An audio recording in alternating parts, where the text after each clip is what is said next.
What does it mean to be a Christian? How would you answer that question? Give me a second. What does it mean to be a Christian? Is it the content of what I believe? In whom I believe? Is it knowing certain things? Maybe certain things about Jesus or about God? Is it about being maybe saved by grace or being forgiven of my sins?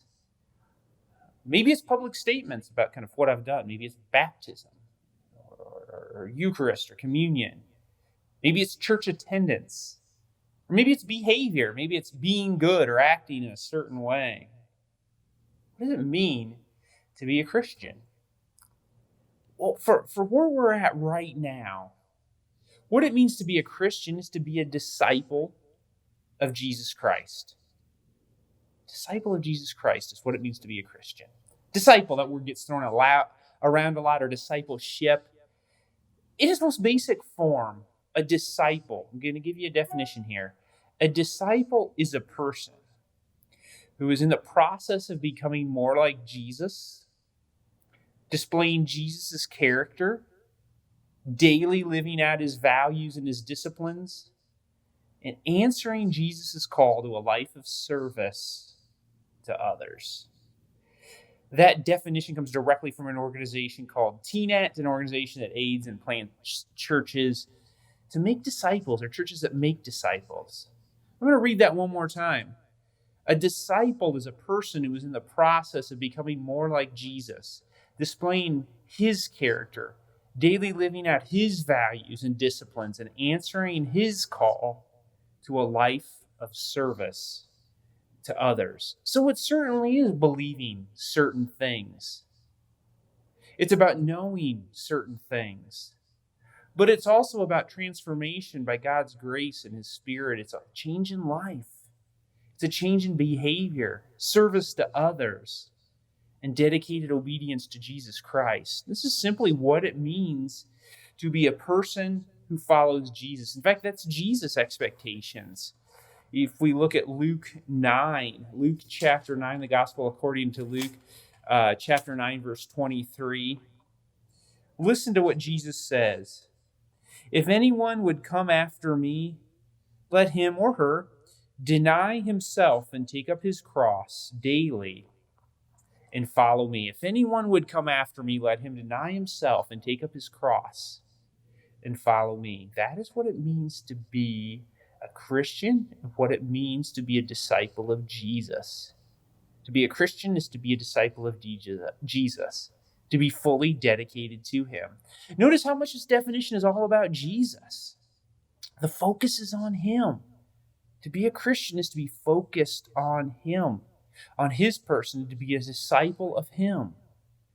The focus is on Jesus foremost. Then it is also about our character development, and that inward transformation manifests itself in our new behaviors and habits, and then ultimately in serving others. But then it turns, and the life cycle begins anew, because in the end, a disciple is one who turns and makes disciples in others, seeks others to become disciples of Jesus as well. So where are you? Where are we in this? Does this definition align with your previous understanding of what it means to be a Christian? If so, fantastic. How are you progressing in this? How are you becoming more like Jesus? If not, what do you want to do about it? Being a disciple of Jesus, it's constantly becoming like him, and it's a secret to the faithful, peaceful, hopeful, and joyful life found in him and him alone. And so many of us lack this, even Christians. How many people do you know that lack the hope, the joy, the peace of being a true disciple, being a disciple of Jesus Christ, following him in all areas of life? So to end, I am well aware that all of this still sounds very vague and theoretical. But we have to start somewhere, right? We've got to lay the groundwork. See, over the next few weeks, really over the next 4 weeks, we will be breaking this down even more. what it means to be a disciple, what it looks like, and how do we progress through this process of being a disciple. There are tangible sequential steps that we can partake in to help us grow, mature, and find that abundance in Jesus Christ. That process is discipleship. So I invite you to join me over the next few weeks as we look more at this process of discipleship. Actually, I take that back. It's not really a process, it's a way of life. So join me as we explore this way of life as a disciple in Jesus Christ. I hope to see you next week. Thank you for joining me, and may God work powerfully in your life, and may you be a dedicated disciple of Jesus Christ.